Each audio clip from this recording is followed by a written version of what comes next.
नमस्कार दोस्तों।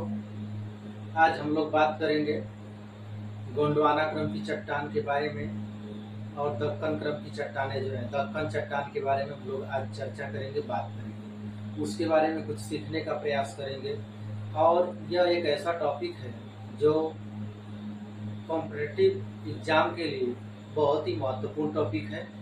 इसके बारे में हम लोगों को जानकारी रखना जरूरी है। तो आइए हम लोग इसके बारे में जानते हैं, सीखते हैं। तो गोंडवाना क्रम की चट्टान के बारे में अगर बात किया जाए तो हम लोग कह सकते हैं कि गोंडवाना क्रम की जो चट्टानें हैं यह सबसे पहले या सर्वप्रथम गोंड राज्य में देखने के लिए मिली थी। किस राज्य में? तो गोंड राज्य में। भारत में ही सबसे पहले एक राज्य हुआ करता था जिसका नाम गोंड राज्य था और उसी राज्य के नाम पर या उसी राज्य में ये चट्टानें देखने के लिए मिली या साक्ष्य मिला। तो दोस्तों, उसी गोंड राज्य के नाम पर ही इस चट्टान का नाम गोंडवाना क्रम की चट्टानें रख दिया गया। ठीक है ना? गोंडवाना क्रम की चट्टानें रख दिया गया। अब ये जो चट्टान है गोंडवाना क्रम की चट्टान, इसका संबंध हम लोग जो वहां से नहीं ले सकते हैं, गोंडवाना लैंड और अंगारा लैंड से हम लोग नहीं ले सकते हैं। उसकी भूमिका अलग है और इसकी भूमिका अलग है। ठीक है? तो गोंडवाना क्रम की चट्टान, ये वाला जो रीजन देख रहे हैं आप लोग, ये वाला जो रीजन है, इस रीजन को गोंड राज्य के नाम से जाना जाता था। किस राज्य के नाम से? गोंड राज्य के नाम से जाना जाता था। और इसी राज्य में सबसे ज्यादा गोंडवाना क्रम की चट्टानें देखने के लिए मिली। तो इसी कारण से इस चट्टान का नाम ही रख दिया गया गोंडवाना क्रम की चट्टान। अगर इसके बाद हम लोग बात करते हैं गोंडवाना क्रम की चट्टान के उत्पत्ति कैसे हुई, निर्माण कैसे हुआ, उत्पत्ति कैसे हुआ, निर्माण कैसे हुआ, तो इसकी उत्पत्ति के बारे में बताया जाता है या प्रमाण मिलता है कि यह द्रविड़ियन क्रम की चट्टानों का कटा हुआ अपर्दन हुआ। और जब कटा हुआ या अपर्दन हुआ तो ये अवसादी जो चट्टान प्राप्त हुए, ये अवसादी चट्टान नदी घाटियों में चले गए। ये अवसादी चट्टान कहाँ चले गए? तो नदी घाटियों में चले गए। ठीक है ना? तो नदी घाटियों में जब अवसादी चट्टान चले गए तो यही अवसादी चट्टान को हम लोग गोंडवाना क्रम की चट्टानें कहने लगे। इसी अवसादी चट्टान को क्या कहा जाने लगा? गोंडवाना क्रम की चट्टान बोला जाने लगा। अगर विस्तार की बात करते हैं, सबसे पहले हम लोग उत्पत्ति से पहले विस्तार की बात करेंगे। तो गोंडवाना क्रम की जो चट्टान है, इसकी विस्तार की बात करेंगे तो इसका विस्तार नदी घाटियों में देखने के लिए मिलता है। कौन कौन सी नदी घाटी है? तो सोन नदी घाटी है, महानदी घाटी है। ठीक है ना? कौन कौन सी नदी घाटी है? सोन नदी घाटी,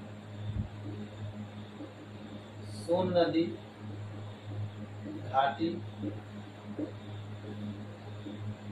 महानदी घाटी, दामोदर नदी घाटी, दामोदर नदी घाटी और एक और है गोदावरी नदी घाटी। कौन सी है? तो गोदावरी नदी घाटी। इनका जो विस्तार है, गोंडवाना क्रम की चट्टानों का विस्तार नदी घाटियों में देखने के लिए मिलता है। और ये जो नदी घाटियां, कौन कौन सी नदी घाटियों में गोंडवाना क्रम की चट्टानें मिलती हैं? तो सोन नदी घाटी में, महानदी घाटी में, दामोदर नदी घाटी में, गोदावरी नदी घाटी में गोंडवाना क्रम की चट्टानें देखने के लिए मिलती हैं। अब उत्पत्ति की बात करते हैं। किसकी बात? उत्पत्ति की बात। उत्पत्ति की बात करते हैं तो हम लोग क्या बोल सकते हैं कि जो गोंडवाना क्रम की चट्टानें हैं, जो गोंड राज्य में सबसे पहले देखने के लिए मिली थी, अगर इनकी कैसे चट्टानें आई तो अपर्दन से हुआ। यानी इनकी चट्टान, ये जो चट्टानें हैं, ये चट्टान कैसे प्राप्त हुई? तो द्रविड़ियन क्रम की जो चट्टान थी, उसी चट्टान का क्या हुआ? अपर्दन हुआ, अनच्छादन हुआ। और जब अपर्दन हुआ द्रविड़ियन क्रम की चट्टान का, तो वही द्रविड़ियन क्रम की जो चट्टान थी, वो चट्टान नदी घाटियों में चली गई। वो चट्टान क्या हो गई? नदी घाटियों में चली गई। और जब नदी घाटियों में चली गई तो उसी चट्टान को, जो अवसाद के रूप में नदी घाटियों में चली गई थी, उसी चट्टान को गोंडवाना क्रम की चट्टानें कहा जाने लगा। अब नदियों में जीव जंतु पाए जाते हैं, मछलियां रहती हैं, अनेक प्रकार की जीव जंतु, एक कोशिकी, बहुकोशिकी, अनेक प्रकार की जीव जंतु नदी घाटियों में या नदियों में रहते हैं, तथा पेड़ पौधे भी, पादप भी पाए जाते हैं। जब अवसादी चट्टानें गई होंगी नदी घाटियों में, महानदी घाटी में, सोन नदी घाटी में और गोदावरी नदी घाटी में, और कौन सी है तो दामोदर नदी घाटी। इन नदी घाटियों में जब अवसादी चट्टान, द्रविड़ियन क्रम की चट्टान टूट करके, अपरदित होकर के इन नदी घाटियों में गई होंगी, तो जो पेड़ पौधे रहे होंगे इस नदी घाटियों में या इन नदी घाटियों में, वे दब गए होंगे। और जब दब गए होंगे तो हम लोग ये भी बोल सकते हैं कि कोयले की भी प्राप्ति की गई होगी। यानी गोंडवाना क्रम की चट्टान एक ऐसी चट्टान है जिसमें कोयले की भी उपस्थिति मिलती है। इसमें प्रमुख चट्टान, बहुत से चट्टान आते हैं। जैसे प्रमुख चट्टान की बात करते हैं तो इसके अंतर्गत निस पाया जाता है। क्या पाया जाता है तो निस पाया जाता है। निस के अलावा अगर हम लोग बात करते हैं तो चूना पत्थर पाया जाता है, बालू पत्थर पाया जाता है, स्लिप पाया जाता है, कांग्लोनरेट पाया जाता है। निस नहीं पाया जाता है, सॉरी मैंने गलत बोल दिया, निस नहीं पाया जाता है, बालू पत्थर पाया जाता है, ठीक है, कांग्लोनरेट पाया जाता है, चूना पत्थर पाया जाता है। यही सब इन चट्टानों में पाई जाती है। और इन चट्टानों की प्रधानता हम लोग ये भी बताएं कि इन चट्टानों में कोयले की भी प्राप्ति की जाती है।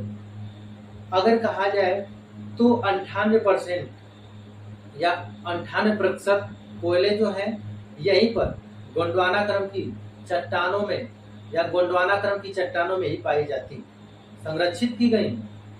और 99% जो कोयले की प्राप्ति होती है और उसका उत्पादन जो किया जाता है इन्हीं चट्टानों से किया जाता है। यानी संरक्षित करके अगर हम लोग कहें तो भारत में जो है गोंडवाना क्रम की चट्टानों में 98% संरक्षित करके क्या रखा गया है, क्या है तो कोयले की प्राप्ति की जाती है। और 99% उसी गोंडवाना क्रम की चट्टान से उत्पादित भी की जाती है। ठीक है ना। अब भारत में वह कौन कौन सा क्षेत्र है, जिला है जहाँ पे कोयले की प्राप्ति अधिक होती है, तो हम लोग कह सकते हैं कि भारत में वह कौन सा जिला है तो डाल्टनगंज है, झरिया है, बोकारो है, ठीक है ना। डाल्टनगंज, झरिया, बोकारो, और एक और इसमें हम लोग बता सकते हैं रानीगंज, ठीक है ना। यानी रानीगंज, झरिया, बोकारो, डाल्टनगंज, इन जिलों में जो है कि कोयले अधिक उत्पादित किए जाते हैं। ठीक है ना, कोयले अधिक उत्पादित किए जाते हैं, यहाँ पे अधिक कोयले की मात्रा पाई जाती है। अब हम लोग जो अगला चट्टान की बात करेंगे वह चट्टान होगा, उस चट्टान का नाम क्या होगा तो उस चट्टान की जब बात करेंगे हम लोग अगला चट्टान, उस चट्टान का नाम है दक्कन चट्टान। कौन सी चट्टान है तो दक्कन चट्टान, ठीक है।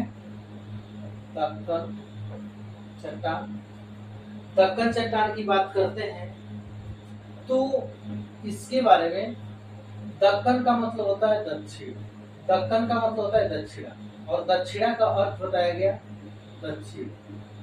यानी हम लोग कह सकते हैं कि दक्षिण जो है, यानी दक्कन क्रम की जो चट्टाने की उपस्थिति पाई गई तो दक्षिणी भारत में पाई गई।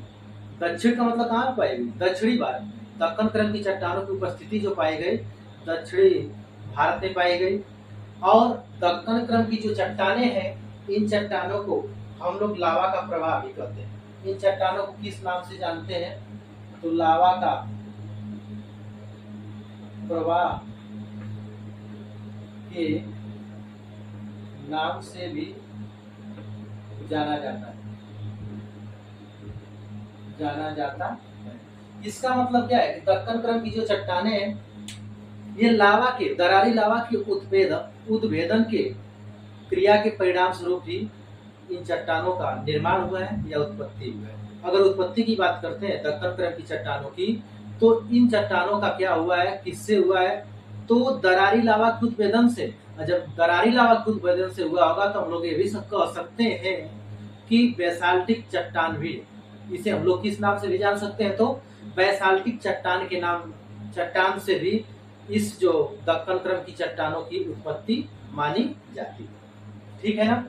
और जब दरारी लावा से उद्भेदन हुआ होगा तो हम लोग इसके अंतर्गत ये भी बातें बता सकते हैं। विशेषता अगर पूछता है कि विशेषता क्या है इसकी, तो हम लोग कह सकते हैं कि जब दरारी लावा से इसकी उत्पत्ति हुई है या निर्माण हुआ है तो विशेषता की बात करते हैं। पहले विशेषताएं क्या है, विशेषताएं की बात करते हैं।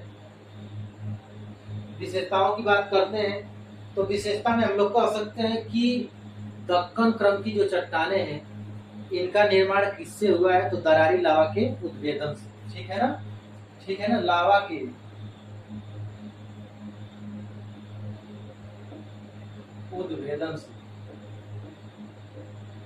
के उद्भेदन से निर्मित है। ठीक है ना। अगला पॉइंट, बेसाल्टिक चट्टानों से निर्मित है। दक्कन क्रम की चट्टान बेसाल्टिक चट्टानों से निर्मित है। ठीक है। और जब इसका निर्माण दरारी लावा के उद्भेदन से हुआ होगा तो जो चट्टानें पाई गई होंगी वो चट्टानें कैसी चट्टानें रही होंगी, तो हम लोग बता सकते हैं कि वो चट्टानें जो रही होंगी ठोस चट्टानें रही होंगी। कैसी चट्टानें रही होंगी, तो ठोस चट्टानें। यानी कैसी चट्टानें, विशेषता में दक्कन की चट्टानें कैसी चट्टानें हैं, तो ठोस चट्टानें हैं। और जब ये ठोस चट्टान रही होगी तो हम लोग ये भी कह सकते हैं कि इसमें जीवाश्म नहीं पाए जाएंगे, जीवाश्म नहीं पाए गए होंगे, जीवाश्म नहीं पाए गए होंगे। यानी विशेषता में दक्कन क्रम की चट्टान की विशेषता की बात की है हम लोग कि ये जो है दरारी लावा के उद्भेदन से इसका निर्माण हुआ है और ये कठोर चट्टान है या ठोस चट्टान है। कैसी है, कठोर चट्टान है या ठोस चट्टान है। और जब कठोर चट्टान है तो अगली विशेषता आप लोग का है कि जीवाश्म इसमें उपस्थित नहीं रहे होंगे, यानी जीवाश्म का अभाव रहा होगा। जीवाश्म का क्या रहा होगा दोस्तों, अभाव रहा होगा। और जब जीवाश्म इस चट्टान में, दक्कन क्रम की चट्टान में जीवाश्म नहीं रहे होंगे तो अगली विशेषता हम लोग बता सकते हैं कि जीवाश्म ईंधन भी नहीं पाए गए होंगे। यानी अगली विशेषता क्या हो सकती है, तो जीवाश्म ईंधन नहीं पाए गए न, या जीवाश्म ईंधन का अभाव। इसी को हम लोग क्या कर सकते हैं, जीवाश्म ईंधन का अभाव कह सकते हैं।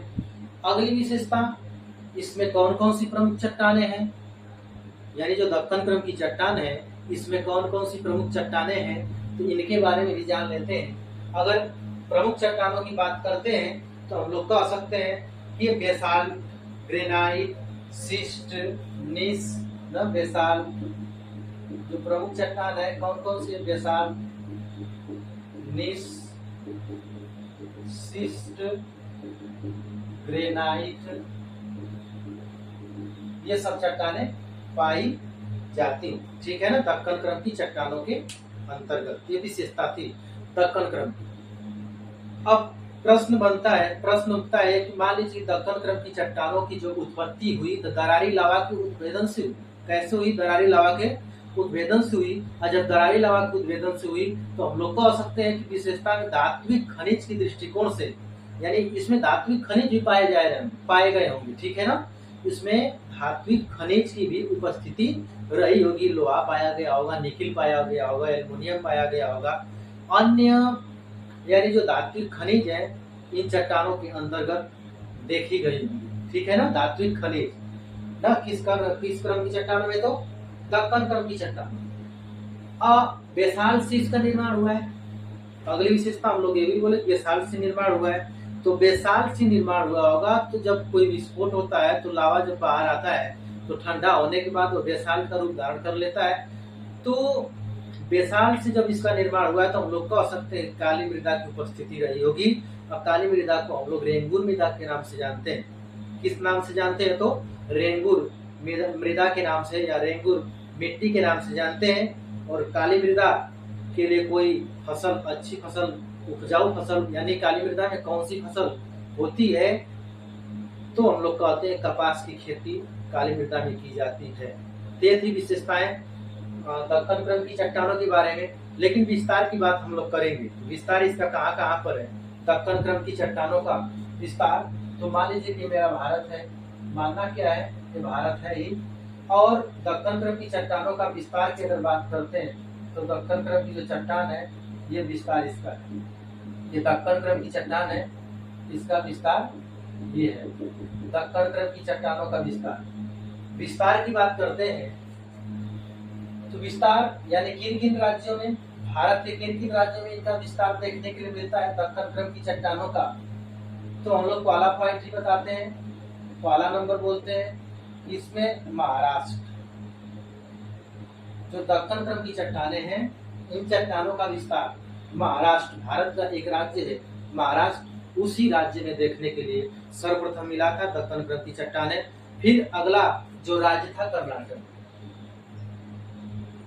अगला राज्य कर्नाटक था। फिर मध्य प्रदेश में भी इसका विस्तार मिलता है। दक्कन क्रम की चट्टानों का जो विस्तार मिलता है मध्य प्रदेश में भी मिलता है। कहाँ पर? मध्य प्रदेश में भी देखने के लिए मिलता है। ठीक है, गुजरात में भी है, गुजरात में भी है। ये प्रमुख स्टेट्स हैं, मेजर स्टेट्स हैं जहाँ पे दक्कन क्रम की चट्टानें देखने के लिए मिलती हैं। और इसके अलावा कुछ गौड़ राज्य हैं, और वह कौन कौन से हैं? तो जैसे हम लोग बोल सकते हैं कि मेघालय भी है, यानी मेघालय में भी इनका विस्तार मिलता है देखने के लिए। दक्कन क्रम की चट्टानों का विस्तार मेघालय में भी देखने के लिए मिलता है। तो दोस्तों आज हम लोगों ने अध्ययन किया दक्कन क्रम की चट्टानों के बारे में, उनकी क्या विशेषताएं हैं, उत्पत्ति कैसे हुआ है, ठीक है, उसका आर्थिक महत्व क्या है। फिर उसके बाद हम लोगों ने अध्ययन किया था गोंडवाना क्रम की चट्टान। तो उम्मीद करते हैं कि आप लोग जब पढ़ेंगे तो अवश्य ही आप लोगों को कुछ न कुछ समझ में आएगा। और मेहनत करना बहुत जरूरी है। यदि आप लोग मेहनत करेंगे तभी सफल होंगे। अगर मेहनत नहीं करेंगे तो सफलता नहीं मिल सकती। यानी सफलता का एकमात्र कुंजी क्या है? मेहनत, हार्ड वर्क करिए, सफल हो। धन्यवाद। फिर मिलते हैं अगले वीडियो में।